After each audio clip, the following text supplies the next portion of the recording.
পাকিস্তানের সেনাপ্রধান Asim মুনিরকে field marshal পদে উন্নীত করা হয়েছে। গত ২০ মে পাকিস্তানের প্রধানমন্ত্রী শাহবাজ শরীফের কার্যালয় থেকে দেওয়া এক বিবৃতিতে এই ঘোষণা দেওয়া হয়। এর মধ্য দিয়ে দীর্ঘ ৬ দশকের মধ্যে পাকিস্তানের সামরিক বাহিনীর কোনো জেনারেল ফিল্ড মার্শাল হলেন। এর আগে পাকিস্তানের ইতিহাসে একমাত্র স্বৈরশাসক জেনারেল আইয়ুব খান নিজেকে ফিল্ড মার্শাল হিসেবে ঘোষণা করেছিলেন ১৯৬৫ সালে। আসিম মুনিরকে ফিল্ড মার্শাল হিসেবে পদোন্নতির অনুমোদন দিয়েছে পাকিস্তানের মন্ত্রিসভা। মন্ত্রিসভায় এই প্রস্তাব অনুমোদন পেয়েছে, যার নেতৃত্বে ছিলেন প্রধানমন্ত্রী শাহবাজ শরীফ।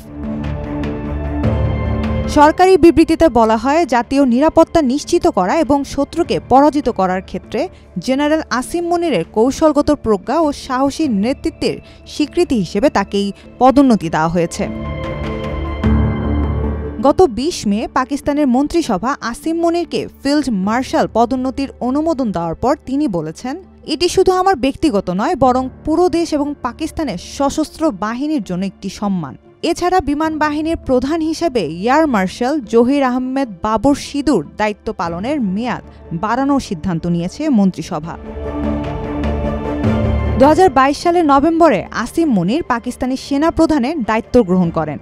সাধারণত পাকিস্তানে সেনাপ্রধানের মেয়াদ হয় ৩ বছর, কিন্তু ২০২৩ সালে দেশটির পার্লামেন্টে আইন সংশোধনের মাধ্যমে তার মেয়াদ বাড়িয়ে ৫ বছর করা হয়। ফিল্ড মার্শাল পদে আসিম মুনিরের এই পদোন্নতিকে পাকিস্তানের সামরিক ইতিহাসে এক নতুন অধ্যায় হিসেবে দেখছেন বিশ্লেষকরা, বিশেষ করে এমন এক সময় যখন সীমান্ত উত্তেজনা, আঞ্চলিক অস্থিরতা এবং দেশের অভ্যন্তরীণ নিরাপত্তা পরিস্থিতি গুরুতর রূপ নিচ্ছে। তখন এই সিদ্ধান্ত শুধু একটি পদোন্নতিই নয়, বরং একটি কৌশলগত বার্তাও।